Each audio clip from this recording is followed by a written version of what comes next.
masomero aba senior 1 results za senior 5 zakajja selections nazo gye ziri abazadde abamu bakyanoonya fees ez'okuza abaana ku masomero first term. Tubasabira tulina mmwe abatembeeyi abasuubizaadde mu kibuga ababadde abalina okushiftinga business from where it was n'okudda mu bifo kesse gyabatadde oba gye yabasindisa okugenda nammwe nga business ekyakwata mpola mpola tulina mmwe tubasabira n'abo bonna abafiiriddwako abaabwe tuli wamu nammwe tusaba Mukama abagumye. Olunaku olwaleero tuli ne programu yaffe bano batugasiza tutunulira ebintu ebigenda mu maaso mu ggwanga n'engeri gye bitukwatako ffe abantu bannayuganda. Olunaku olwaleero nina omugenyi wange tugenda kwogera ku nsonga za local government ne specifically still tukyalina ensonga ya KCCA ne gavumenti z'ebitundu. Ejjo twalabye nti wabaddeyo okusaba omugenyi wange omu ku bantu ababaddeyo mu kusaba okwo ajja tubuulira ebyatuusewo mu kanisa. Ndi ne speaker ate Lord Councillor wa Nakawa elect Nakawa 2 speaker we division ye Nakawa omukulu Godfrey Luyombya. Kama sanso kubeera nawe. Sebo ndi musanyufu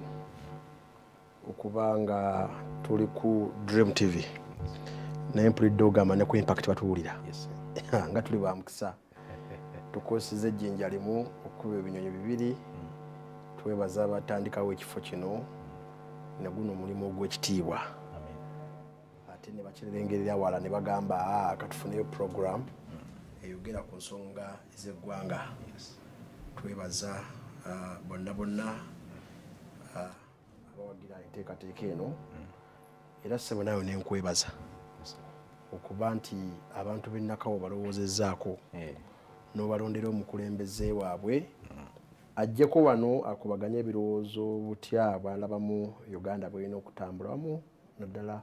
n'ekibuga Kampala. Ekibuga Kampala nze nkiyita ddiiro erya Uganda. So mba mutonokoddeyo ne mutugamba nti tujje wano tetusobola kubatimawa kubanga bwe buvunaanyizibwa abantu bwe baatutuma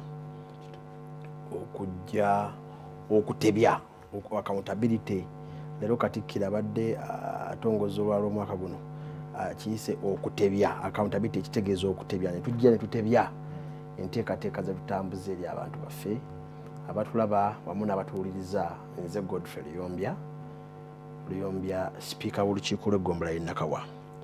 akyaweereza okutuusa omwezi guno ogwokutaano. Kati omwezi guno ogwokutaano eguggwako ekibiina kyange kyenvaamu ekya National Unity Platform kyankwasa obuvunaanyizibwa kikwatira ebbendera nga kansala owa LC5 gwe muyita Lord Councillor akiika ku district oba ku lukiiko olw'ekibuga Kampala nga nze nkiikirira Nakawa 2. Nakawa 2 eyo erimu emiruka 8 abantu bange ab'Embuyawo 1 Mbuyatu Bugoloobi Kiswa Nakawa institutions Nakawa parish Naggulu 1 ne Naggulu 2 gye emiruka 8 sebo gye ngenda okuba nga nkiikirira mu lukiiko olw'ekibuga. Nsaasira bonna bafunye okusoomoozebwa okw'enjawulo n'enjozaayoza ne bannange bato baffe naye kato kange bakatikkidde olunaku olwaleero n'ambasajja Mima Makerere University batandise okutikkira sebo muzije masavu nene ng'ambo bwayi katujje tukole ki kuyozaayoza wamu n'abayivu bonna nga bagenda batikkira nga sinnabeera speaker nkiikirira Nakawa institutions naye Nakawa institutions erimu mubzi kati n'abamubzi nabo bagenda kuba batikkira ku Lwokuna lwa wiiki eno. Mwenna mbayozaayoza kusoma si kwangu tukimanyi musoma emirimu giba mitono ddala naye kale tezifudde adda naki adda na lusoggo gw'ebitabo beera nabyo. Tomanya mu gavumenti empya ffe gye tubagamba emirimu gijja kubaawo buli omu nga mulimu gweyasomerera sebo nsanyuse nnyo era neesunze okukubaganya ebirowoozo ku nsonga. Yes ogambye nti ggulo twabadde tugenza okuwanjagira Mungu kyankizo buloba nga otendewaliddwa ensonga ozikwasa Katonda. ate tuffe tugamba nti mukutya Mukama amagezi mugakola ki Gatandikira. so obukulembeze tulaba nti ensonga ezimu tulina omuwanjagira ate nga tuyita ne mu nnambika ssemateeka eya freedom of worship. So twabadde tuteeseteese okusabira Dr. Kizza Besigye wamu n'abasibe bonna abali mu makomera muganda wange Edmund Ssebuufu, Bakireewo Kivumbi, Bobby Jayanti, Waisa Mufumbiro n'abalala bangi nnyo, Bakaija Doreen, kyamukisa nti olwaleero Deputy President waffe Lina Zedriga bamuwadde ebbeiro bamutadde ate ne luli Jole tukamushaba naye bamutadde Deputy President of Western. Naye twongera okuwanjagira nga tugize okuwanjagira Mungu naye twagenza okulaba nga kubanga ffe tumanyi institution ya Eklezia essiga eryetongodde mu masinzizo eri kulibwa Archbishop. Ne twagenza okulaba nga ate omuntu yenna asobola okusazaamu ebiragiro bya Archbishop alina kuba Paapa. Ne twagenza okulaba ndowooza nga Uganda erinayo Paapa omulala gwe bayita Paapa Tibuhaburwa. Ku nsonga eyo ndowooza agitidde naye n'alemesa eddembe lyaffe ery'okusinza naye ebyo byonna bikolwa ebituleetera okubeera nga tweraliikirira kubanga institutions zibeera nga ziri captured ate naffe gye twandibadde tuddukira kituleetera okutya naye ensi bweti bweri kisawo kikyusa omutwe nga naawe okyusa envubu tujja kukozesa avenue zonna ezinatusobose okubeera nga twenunula. Badde okiikirira abantu be Nakawa nga ate osavinga nga speaker w'eggombolola ly'e Nakawa division. Nakawa division eno erina abantu 400,000 mitwala n'okusoba. Yes, 400, 280, 200 and 428, 732. Abantu bano bangi. Abantu bano kanso badde bagisuubiramu entegeka ennungi okubasakira ebintu by'amakubo kuba kanso zino zibadde zituula. Twalina Honorable Luba n'agamba nti kanso zibadde tezikola resolutions, tezipassinga budgets, badde bakola wish lists. Kibadde different e Nakawa. Mubadde mukolayo actual budgeting oba namwe mubadde mu wish list? Kakati abatandikawo enkola eno ya gavumenti ez'ebitundu njagala okukkaanya nabo nti baali balengerera wala era ekigendererwa kyali kirungi nnyo kubanga gavumenti ez'ebitundu oba local governments ye backbone ya service delivery gwe musingi obuweereza we buyimirira. N'obeera oli mu paalamenti byonna ebiteeso by'oyisa ojja kwesanga nga bikwata ku gavumenti y'ebitundu. Okugeza wanaayisa ssente nti z'amalwaliro, amalwaliro bagazimba mu gavumenti za bitundu. We ganaabeera amakubo kye kimu, we ganaabeera amasomero kye kimu, ne we naba issue ya security. So ojja kwesanga nti system eno ey'okubeera nga local government zaalondebwa twalowooza nti y'engeri yokka bannayuganda gye bayinza okwenyigira mu buweereza mu nsi yaabwe n'okulaba nga balondola ensaasaanya yaabwe y'essente y'omusolo. Kaakati local government okutambula era zitandikira ku bakulembeze nti wansi mulonda abantu 12 ku LC. Okuva ku chairman akiikirira n'olukiiko lw'eno mubaamu abakiikirira abakadde abaliko obulemu abakyala abavubuka nekijja kye kimu ku muluka era ntuba ne gundi ne kansi eyo eva mu byalo ba zone zezibeera muki tugeze omuluka gwa Mbuya wano ne bagamba Kago Kaleerwe eno zone zeze ez'enjawulo Center Buyinja n'endala nti ezo nazo ne bamala ne balondamu akakiiko akalala ate on top of that ne babalondamu ne kansala akiika ku Ggombolola.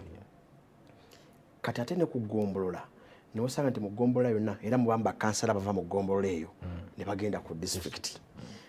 Ate ne mu Ggombolola eyo ba district ne muvaamu abakiise bagenda mu parliament. So ng'ekigendererwa kyakulaba nti buli kitundu mu gavumenti eddoboozi lyakyo liwulikika kuwa we batemaatemera keeki y'eggwanga. So ne wesanga nti ekyo bw'obuyinza awo baabwa bannayuganda beesalirewo okulonda naye ate wabaliyo obuyinza obulala obwokuba nti bano bannayuganda bebeesaliddewo balina obuyinza obumanaginga ssente kuba resources ezikola ebyoteekeddwa okukola oba beera nga babulina bakola ebintu bino wammanga nti buli nnaku z'omwezi 15 September PSST Ramadhan Gobi bw'ayisa budget kolosachula ne baleeta budget framework paper tusuubira abakulembeze bano bonna bemmenyeeko okuddayo okutandikira wansi ku lukiiko lw'ekyalo nti mu mbalirira ya mwaka 2026 2027 twagala abantu b'omu binyonyi abantu bannagulugodawuni mwagala tubakolere ki nti twagala mutukolere guno omwala twagala mutukolere amataala kasasiro ng'atuyisa bubi ye amakubo nga tegali bulungi ye ebinyanga biyitiridde planning kati oba tuwa ebintu bye beetaaga ebyo ebintu webiva ku kyalo omuluka nagwo ne gutuula buli muluka gulina chifu waago ate agwina ne wadi waago wadi administrator kale chifu mu byalo babayita chifu neno mu kibuga tubayita ba wadi administrator nti ba technical person abatuula wamune nga bayambiddwako ne kansala wa LC3 okufukuŋŋaanya ebirowoozo by'omuluka nti zone bweti yaleese kino bugolobi yaleese bwekiti gundi neleeta bwekiti kati ne tugatta era ebyo ne bijja ku muluka kati biba ku muluka kansala n'abireeta muki mu lukiiko oluyombya lwakubiriza eyo enkola eyandibadde entuufu kati ensonga muganda wange lwagi yakuwa nti makindye terina njalo na Nakawa kubanga eno procedure gyenkulaze yeerina okugobererwa ate mu kugobererwa bano abantu ba stakeholders bakkirizibwa okumanya ssente mmeka zibakuŋŋaanyiza mu mwaka oba zibasuubira okufuna basobole okubeera nga kibayambako wamu ne kanso okuteekerateekera ekitundu ekyo nti mu Nakawa otwa tusuubira okuba nga mu local level tukuŋŋaanya obuwumbi 200 tulina okumanya nti ssente zino tukusuubira mmeka omwaka ogujja tugenda zikozesa tutya naye ebyo byonna tebiriiwo etteeka lirikirya erya KCCA lino manya abasajja abagenda nga tufuna etteeka ly'ekibuga ne baliyambaza ekipapula kya yero naye tetujja ddigaana ddisoma etteeka lirikirya lino liri mu katabo kano kemulabye aka kyenvu ne bayita Kampala Capital City Act 2010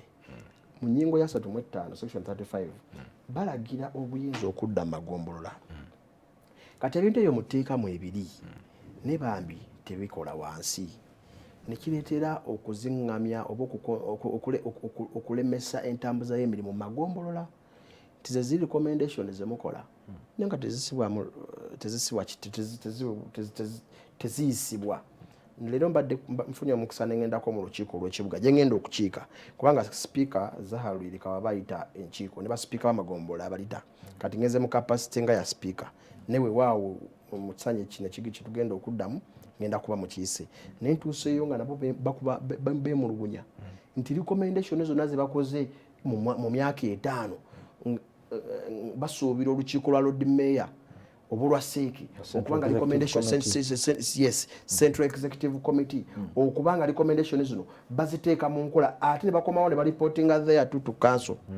ne badde beemulugunya nti over 80% ebitundu 80 ku 100 ku recommendation zibawadde teri recommendation esibwa mu kitiibwa nga n'amateeka ge babadde baagalanga okukola agalungamya abatembeeyi agalungamya baki babadde bagakobanga enkokola kubanga bo kibeewala tebaagala kukolera mu nnambika y'amateeka so ekyo kye kirwadde kye tubadde nakyo era kituvuddeyo nga tukyakirwanyisa naye tugenda okumaliriza kino ekisanja nga tuliko obuwakatirwa obutono bwe tulwaniridde ffe ku magombolola nga basipiika b'amagombolola era nawandikako petition ne tusaba bino ebintu ebiri mu tteeka mu part B ya 3rd schedule okugeza tetusobola kubeera nga tuli ku ggombola naye nga tukaaba embwa stray dogs nti embwa ziruma abantu ne tubeera nga tukaaba kasasiro okitegeera ne tubeera nga tukaaba ebyobulamu ne tubeera nga tukaaba nti nemba njagala kalaamu oba lupapula kukola mirimu gyange nga sipiika nga nina kuwandiikira executive director era ebyo ekyatuyambyeko mu lutalo lutwalwanye kati waliwo partial devolution etandise okukola ki okudda magombolola era Nakawa Meya Ali Bukeri no Bianiri alina obuyinza obutono bwagenda okukola ki okugeza abadde abeera ku nguudo mwanattu obadde ng'obalaba nga beekalakasiza ku City Hall naye kakati ekyo kyazzeeyo wansi Nakawa mu managing abammwe Makindye mu managing abammwe Kampala Central managing abammwe okutereeza potholes luli twamala kulinda ne bakola pothole exhibition ne beekalakasa online. Sente mugenda zijjawa obuyinza baba bawadde naye sente mugenda zijjawa kuba mugamba sente simu ababeera ne sente KCCA nga institution ye distributing money when it comes from the consolidated fund. Bino webijja ku magombolola bino bye twatubisiza ku magombolola birina budget yayo era eyitibwa mu ministerial policy statement esomebwa minisita w'ekibuga Kampala era ekibuga kiweebwa budget era mu budget eyo mwe mubeera sente zino ezimanaginga education ezimanaginga ebyobulamu emyala n'ebirala bingi nnyo ensonga nyingi nnyo kati zino sente zo zirina kuva mu central government zirina kuva parliament ekola allocation ey'ekibuga Kampala era buli financial year wabawo sente ezireetebwa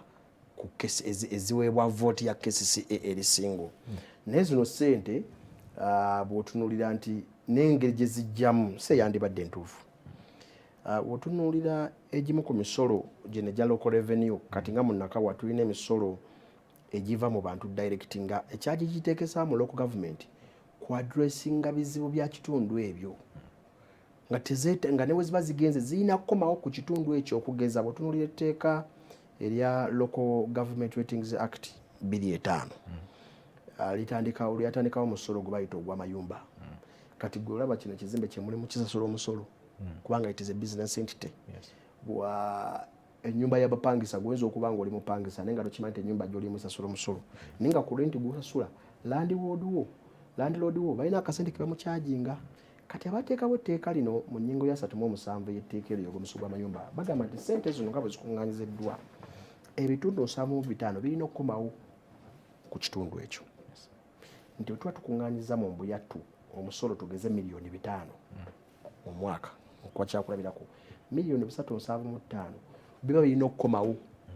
mu mbuyattu era wezikomawo mu mbuyattu abakulembeze balina okuba nga bazivunaanyizibwako okulaba nga sente zikola ku bintu bino wammanga amataala ekitundu kibeere nga kyaka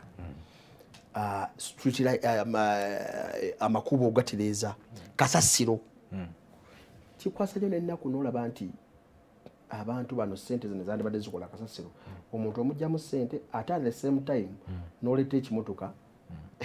ekyakasasiro ekirala nga kijja mu kisolozaamu abantu sente ekyo kintu kikyamu so kati sente zoffe gye tugamba mu tteeka zirina okuba nga zidda ate n'etteeka liwa balandlord oba abasasula omusolo gwo okwekolamu ka association ku kyalo okwekolamu ka WhatsApp group to oversee the performance of their fund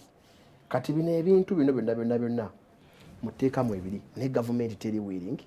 mukulu supportinga etteeka olyogedde naye twagala ku implementation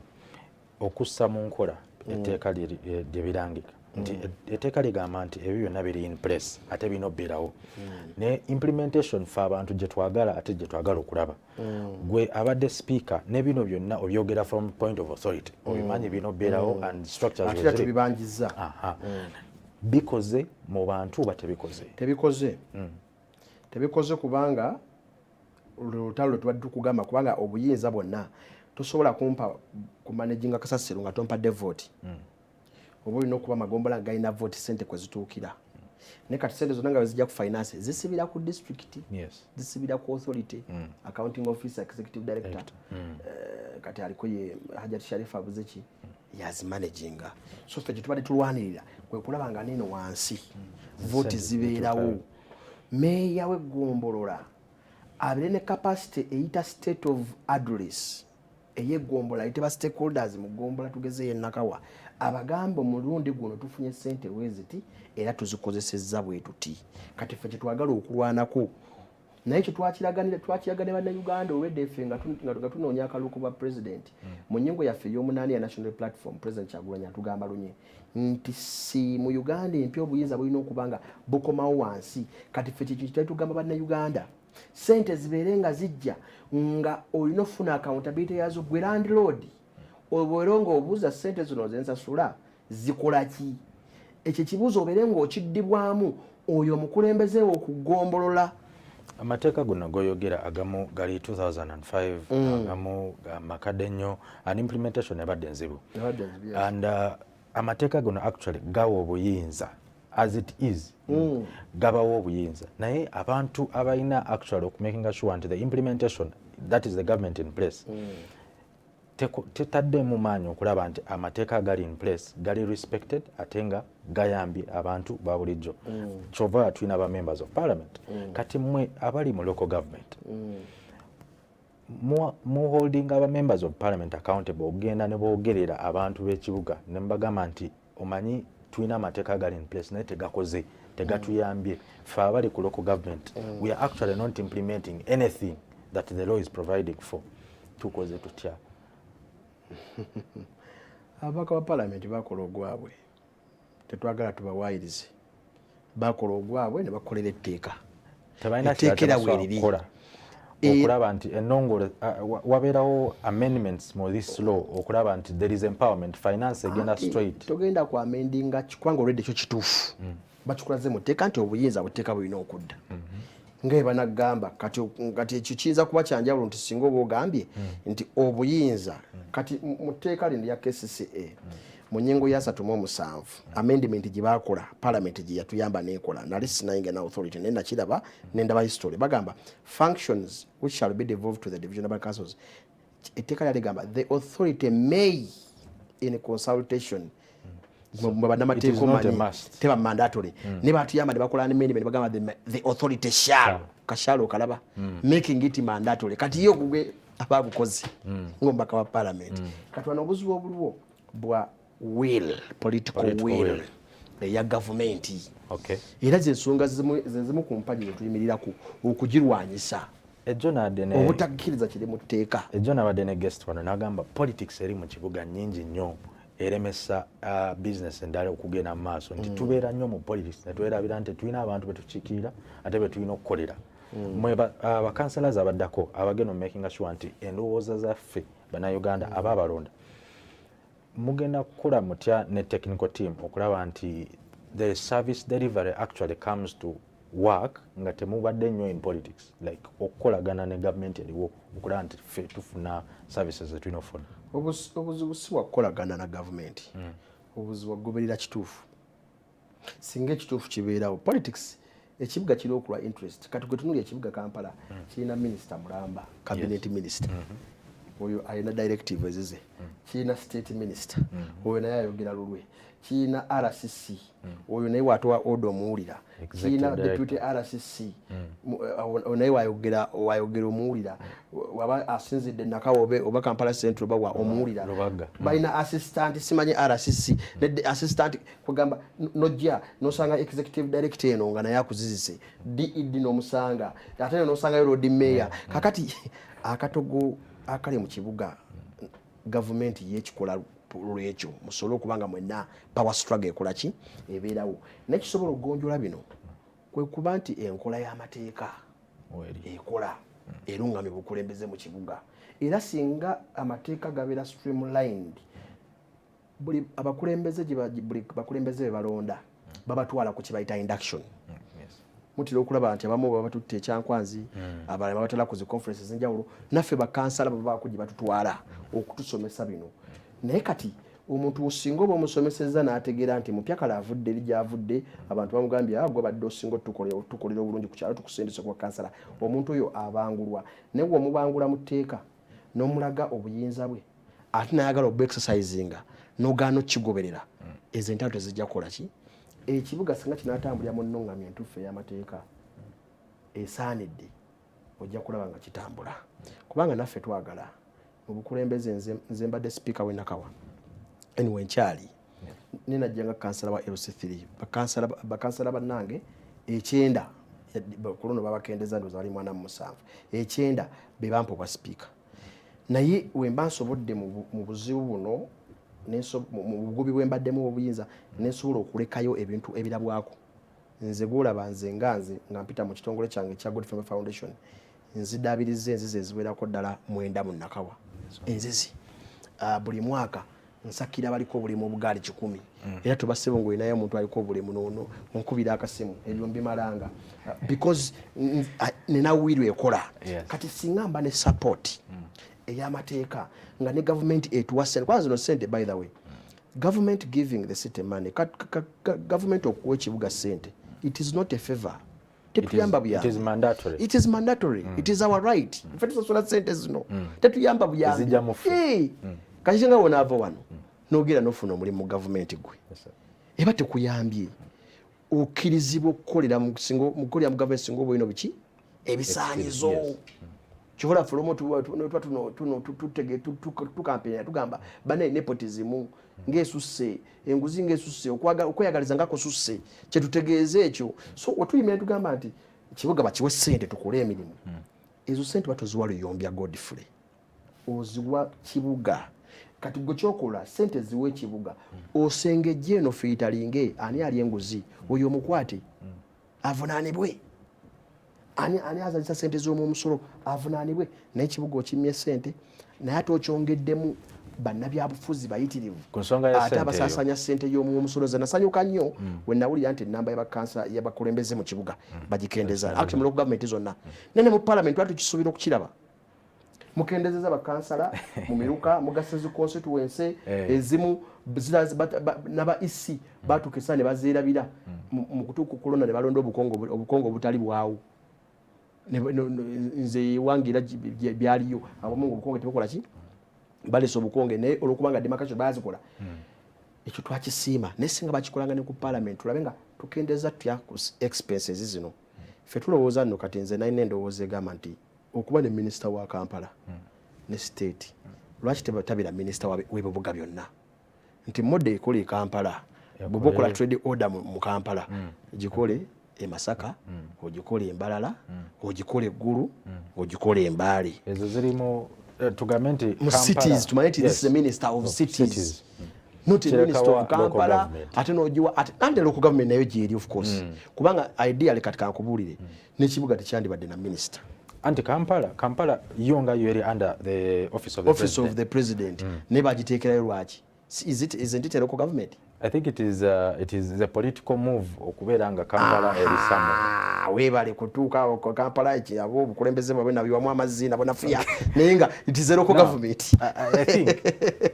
buli mukulembeze ajja ne modo yiye netwogera ku kicha sente last year 2024-2025 actually 2025-2026 KCCA are receiving a 960 billion yali 900 around 50 ne bafunayo extra supplementary budget nezifuuka 960 billion 200 billion zagenda mu infrastructure nguudo makubo yes ewaffe tulina oluguudo lunatera okuggwa olw'entindo olwa Port Bay Road olwa Nakawa neera twabagambye balina otulaga era mu kansuli tugenda okuyita twagamba tulage amataala balina ogazaako batema emiti gyaffe balina ogizaako kati ebyo ezo ekyaleetedde ssente ezokubanga nti Kampala gyengeri bonawe mubadde mu construction everywhere ojja kulanga buli gombola waliwo bwebadde bakola oluguudo and all that era kyekyomuna Kampala kyayagala amakubo gabeere nga gazimbiddwa nadde ntunuulira rehabilitation centers eziri mu Kampala ne plan ne upgrades nga ntunuulira Nakawa mulimu side za Bandali Rise Bazarabusa Road nendaba Kisaasi Kyanja abantu b'Ekisaasi badde ba complaining enfufu ennaku ezo ekkubo lyabwe bali tebanadikola bulungi okudo kyolo Nakawa I will ask then Port Bay Road na wano weri erimu recycling and overlay and bali mu Duzimba zino developments eziri mu kibuga especially infrastructure sente zino wezijja ogambye zigenda deep down ku municipals zino nezi planning because recommendations ez'amakubo agoononese ziva mu mwe ezo babakkiriza zikola naye temulina buyinza busalawo ani azikola mubira eyes on hands off procurement process tusogerekera government ebira eri waggulu so Infrastructure eno gye tulaba KCCA gyekola right now eri up to standard oba waliwo ebintu emu ebibulamu which KCCA must actually look at? Of course ebintu bingi ebibulamu tebibula naddala nga tuyise mu windi y'enguzi kubanga ojja kwesanga kati oluguudo olwange lwenekakasa olwa Portbay Road around 11 kilometers kilomita 11 bw'otandikira wano ku Internal Affairs paka ku Portbay n'otandika ne wano nga ku Mubuzi ne wesanga nti buli kilomita ekitono nnyo bagibalira obuwumbi 10. Kireeta hiking of that price. Kati kigamba nti yadde enkulaakulana tugyagala ne what is the cost of the development. Ate government esasula omuwendo gw'enkulaakulana ogwo guli gutya. So ekyo ne tulaba nti sente zandibadde zikola enguudo bwe zityo nga bbiri tugeze enguudo bwe zityo nga za mirundi ng'ebiri ziwesanga nti zigenda ku luguudo lumu. Naye ebyo bina tubiraba tuzze nga tubyogera n'ekikulu kyana bannayuganda kibaagala okulaba. Sente zino ozogerako nti kilomita emu eba eri mu biliyoni kilomita emu kati approximately eri mu buwumbi nga 10. Now kilomita emu ebeera mu 10 billion ezo sente ziri obnoxious. Of course. Naye do we receive value for money nti amakubo tugenda gakola gabeerewo ebbanga kubanga it has costed us a lot of money? Ate amakubo era abagamu galabye nga bagakola ne muvaawo ne bayitawo omwaka gumu ebiri ne gadda mu mbeera endala. Abantu si be bangi abagakozesa. Ne katukkiriza nti omulundi guno weewaawo wadde batugamba eyes on hands off kibuga twakyetedde engineer ajja tuyambako saara omwo bali mwezo tumulinamu essuubi mu kanyomerako kubanga ebyo byo bintu abitegeera. Naye tulaba enguudo nnyingi nga oluguudo luzimbibwa bayisewo gundi bwe zityo ne lubanga luli mu mbeera mbi ate nga lusipendize ssente kati awo audit weerina okukola ki weerina okutambulira naye naffe abakulembeze tufuba nnyo okulaba nga tukola inspections okumanya mu bills of quantities tusaba zisaba ezo naye okuzifuna luba lutalo BOQs ezo bills of quantities zikulaga nti oluguudo lugenda kuba nere yabwe ziti kati buli twali twabateeka kenninga nga buli level gye batuukako batuyita ne tukakasa ne bayiwa. Era mugenderera ababeera ku luguudo lwe luzira mulaba nti waliwo otuuka oluguudo nga lulimu akagolo mu kakolansi omanye eyo leeya ndala eno tebanateekayo. So ffe ogwaffe okusinziira naffe ku bumanyirivu bwaffe obutono tugezezaako okulondoola naye nga of course expense yo weeri naye ffe tukola ogwaffe kubanga naffe sebo katuli bayivu we are degree holders tetukyali qualifications kati ziri kuno NUPRS kulimu da kulimu. Okay, waliwo kintu kye natunuulidde leero when I was making research nga tugenda kujja kweno show ekintu kya sewage. Nasomye statistics nga sewage system mu Nakawa eri ku 10%. Ezo pipes, ezo sewage pipes eza National Water and Sewage Corporations 10% ku bantu emitwalo 400,000 people. What needs to be done mu sanitation program eno kubanga ongamba nti sewage connection kubanga sewage sometimes yayita mu myala ne causing a lot of sicknesses abantu ne balwala ate oyina population eri only 10% connected to those sewage lines. Mwenga urban councils mukozeewo kyokulaba nti ebitongole partners ne KCCA like National Water and Sewage Corporation but taking a priority okukola ku bintu nga bino. Eyo plan ebeerawo ebimu ku buvunaanyizibwa bw'obukulembeze mu local government ate kiveera ddala ku wansi mu LC1s kubanga nabo act ebwogerako obuvunaanyizibwa bwabwe actually balina ne street committees etutondawo kulondoola ebyo kati kiyitira mu infrastructure engineering and physical planning. Yensonga lwaki etteeka ekibuga likiyina etteeka nti tosobola kuzimba nnyumba yonna kakabe kazigo kamu owulira nga tofunye approval ya plan ekyo muteeka mukikola ki naye bannayuganda balina engeri gye bapalapalanya mu ngeri yaabwe oli omusanga azimbye kati ebuzibu obubeera ku ebyo oli kwekuzimba akayumba ke afunye akasente kazimbye akayumba tataddeko sewage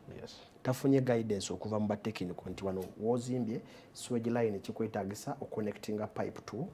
the side so kati ekyo nekituleetera obuzibu naye nga planning evira ddala wansi oli n'osanga nga chairman wa LC akoze endagaano etunda ettaka nenga amuguziza mu sewage line mwalina okuyita oba amuguziza mu drainage walina okuyita, so ebyo bitambula in tandem, sewage ne drainage ezo bina bitambulira wamu. Yensonga lwaki lyetteeka era physical planning byo weeriri era mu Nakampala nze mba njagala mutegeeze mulabule nti etteeka eryo lyonna obabeera nga bakusanze ng'ozimba nga toli ku plan Physical Planning Act ekukwata ate bazzeemu bagikozeemu ennongoosereza ne bakola ennongoosereza nti n'oba ozimbye wetaaga olukusa ogamba nti kakati ennyumba authorities bakuolukusera gamba kati ennyumba yo tugirabye osaanira okugigendamu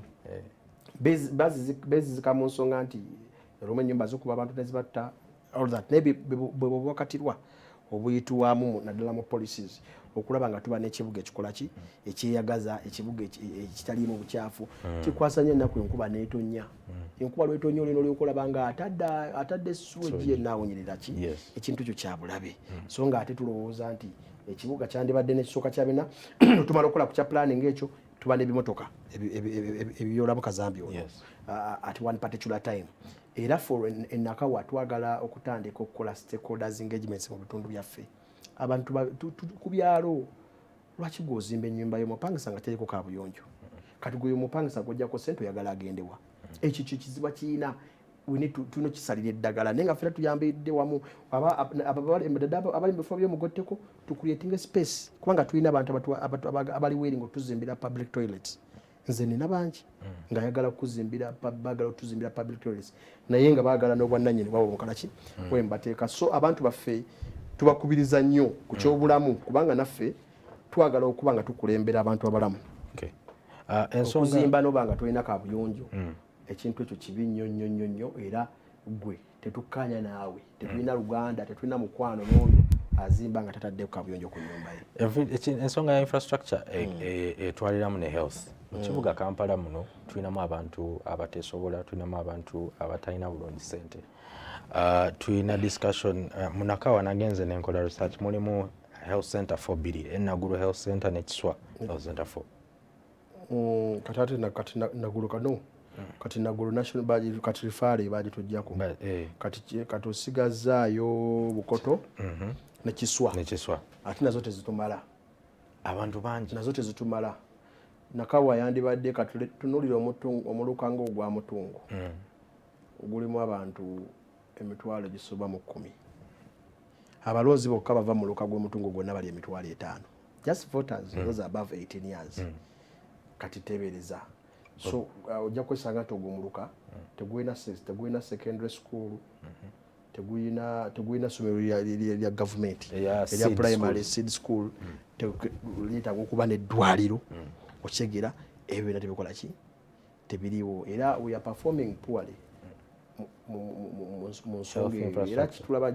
kituluma nnyo wetulaba alipoota zino IGG ne batusomera alipoota nti tuluzinga close to 20 trillion shillings to corruption. Nakwata calculator nze ndi statistician sebo nakola business statistics ku MUBS ndi muntu wa figures nnyo nakwata calculator yange nenkwata trillion zine 10 nenzigabanyamu ennaku 365 nga buli lunaku tufirwa billion 27 billion 27 ogolooza ago malwaliro ameka eyo kiruddo namba emu okiwulira kati ezo zetufirwa olunaku singa kati tetulina kiruddo mu mutungo singa mu mbuyatabaza temuli mu ddwaliro Kiswa ogitunuulira ne sente ezigibwebwa ntono ekizimbe kizimbiddwa okumala myaka 10 tekiggwanga so little funding weeri era tulina okufuukulaba nga gaapu eyo tugikolozinga fena tulowooza nno mwana tu zino sente za PDM zirengera nze omu kubakkaanya nti ndowooza mu kyalo zikola mu byalo ng'ebyo wabeera nti omuntu asobola okulunda obusolo bwe n'akola atya n'azimba ne wano mu kibuga abantu emuwa sente za PDM omuntu gwe wakakadde ali ku level ya butembeeyi ali ku level ya boda ojazze muwa atogenda omukwate mu enforcement nga atunda emiyembo b'ennyaanya okiwulira ojazze muwa atumusanga kukuba omumenye kati sente ezo nze nina omuluka gwenkiikirira gwennyini ogwa Nakawa institutions gutuddeko obukadde 10 nga mu 6 okiwulira tebazigabanga kubanga nti za institution bazigaba kati teri police eretira ezo universities kwa nazo zichikirira nazo bazitutika ngemiruka okubanga sente bazikola ki kati singa tugamba ati mu kibuga sente zino bweziti ne zijjamu ne bagamba ati kati zino kazizimba akatale k'ekitintale tekaggwanga myaka 5 kali awo nti zino katuteke mu ddwaliro zibe nga tumanya nti sente zaffe wezijja zigenda mwezi ensonga ezireetera abantu obutabanase ezimu teri gavumenti ejja kukulaakulanya abantu ng'ebawa sente naye gavumenti esobola okukulaakulanya abantu ng'ebawa services ezibayitira obutayirona sente tugeze wenkwata akasente kange mani akakakwata nga bankubira akasimu nti mukadde mulwadde nti ate gundi mulwadde kagenderawo tereza ebyamalwaliro tereza ebyamasomero ojja kulaba ebyejigiriza ojja kulaba nga tereza infrastructure amakubo omuntu abere nga akasente bwakakola teyeraliikirira nti waliwo fiizi omwana bamutwala fiizi nti abatwala nti ate ndwaziza omwana ekyo kyekisinga okusinga omuntu akakadde n'akamuwa naye nga ajja kugenda asala endebota ye wali omusango ogikwate omusibe nze wano mu kibuga ku sitehula wenda by'abaana nga babakwata lwakukola lwakubeera batembeeyi si lwakubba so ezo ensonga twagala okubeera nga tupolishinga mu kibuga sibeere nga singa ebirowoozo byaffe betuwa bisibamu ekitiibwa kubanga ffe betukkiriza ebirowoozo by'abantu baffe betukulembera kubanga nange kakkansala nja kuddayo mpite olukiiko mbagambe nomulowooza twandikulembeddwa tutya abantu abatulaba ku Dream TV n'abatuwira ku Impact FM twagala okuwulira ku ndowooza zammwe ku nsonga zino zetuteesaako enamba z'essimu ziri 0702 98 599 then eya MTN eri 0783 099 mukulu Godfrey ensonga y'abatembeeyi eno nga etawanyiza abantu okuva wiiki ewedde ate nga abamu bakkaanya ne KCC abatebakkaanya ne KCC ndabye mu division yo ey'Nakawa nayo obutale Entinda nayo Nakawa market nayo n'obutale obulala obuli ebugoloobi ziri private markets ezo public markets KCC yagamba yakola consultation zino n'obutale okubeera nti abantu babajja ku makubo babatwale mu butale ezo consultation mwalimu mmwe ng'abakulembeze b'e Nakawa yazikolerawa teyinaho yazikoledde kubanga ffe twakola recommendations nga ziri clear. Alex Simu, hello? Hello? Hello? Amanya ne gy'okubidde ssebo? Kubidde Kisasa Ntinda. Yes, ssebo. Njogera na ku Dream TV. Yes, ku Dream TV ssebo. So, Kebad oyo Sabada agamba gyekimutegedde.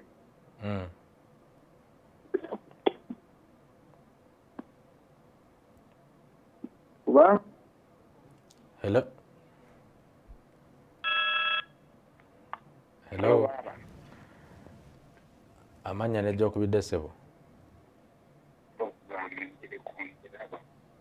Nimba otukulaba baabira ensonga gyayogerako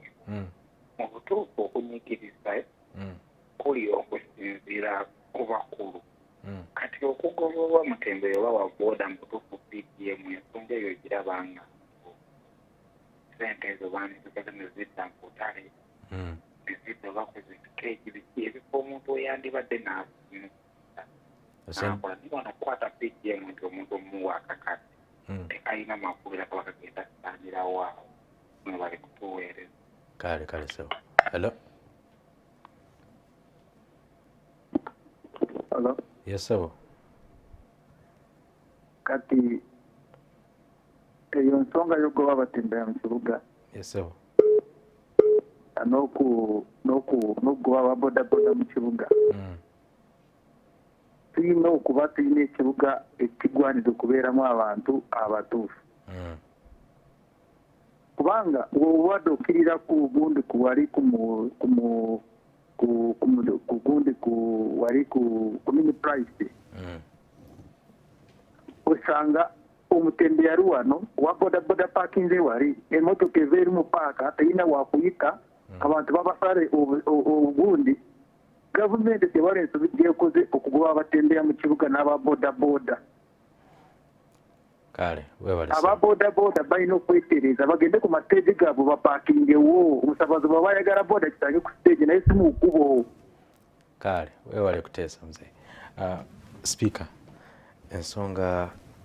y'abatembeeyi bano abatundira ku makubo mbadde nkyagikuwa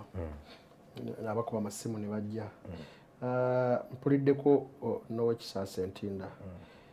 twayisa resolution ne tugamba nti tuzimbeyo obutale mu magombolola gaffe. Ffe abaakirengera nze okikola nenkubiriza naddala ennakawa twa-identifyinga mu kisaasa awo waliwo akatale akaliwo naye nga waliwo bali balina otuguza tuzimbewo akatale era bakamugisha abo ne ttiimu ye nga bakirimu. Akatale k'ekitintale kamaze emyaka 5 tekazimbibwanga naye mu kwisa resolution akatale k'ekitintale tetwakola ki tetwalidde tufune ebifo we tuyinza okuteeka abantu bano era bino byonna twabisuubira kubanga ekyamazima teri atayagala trade order. Muntu yandiyagadde okuyita mu kibuga nga kituufu kibuga naye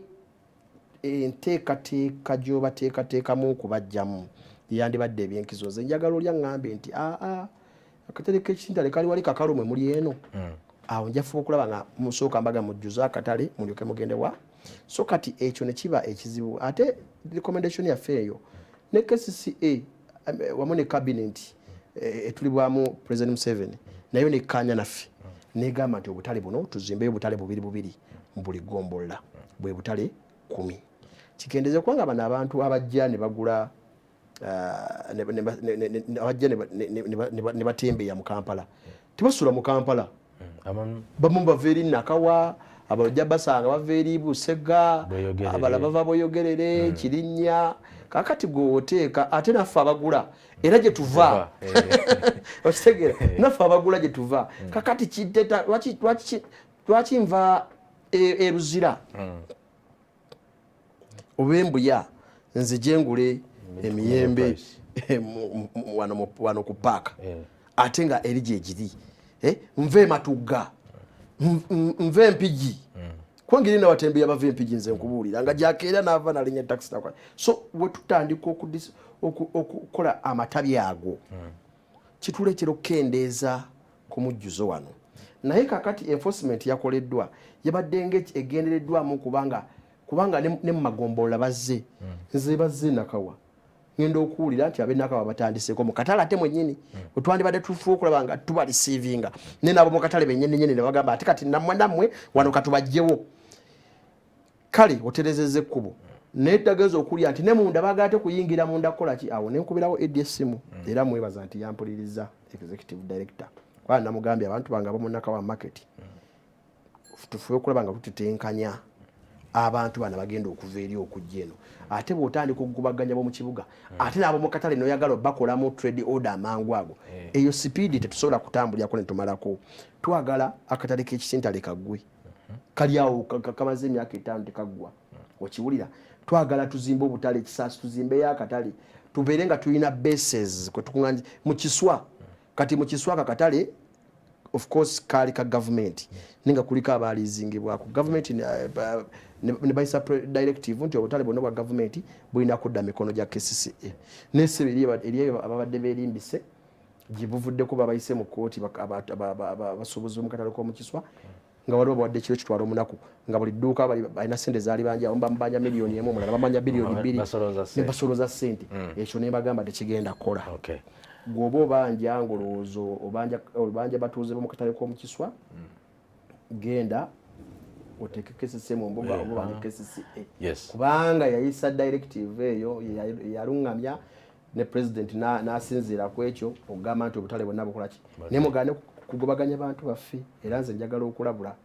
abantu abo mu Kiswawo abalowooza nti mugenda kujjamu abantu baffe sente ekyo twakiganye n'etteeka lirambika bulungi omuntu yali mu katale ka gavumenti sente zalina osasula atazisasula KCCA era obutale KCCA yateekamu abakozi baabo ate sente ezo sizooyo omuntu muteeka mu nsawo kulongosa kabuyonjo. Abadde batulaba ku Dream TV ku Doxa n'abatuuliza ku Impact FM tubadde ne Speaker wa Town Council wa Urban Council ya Nakawa mwebale tuwuliza tusinkana olunaku olwokuna mwebale Ssaabasajja Kabaka wange ange gwa mangu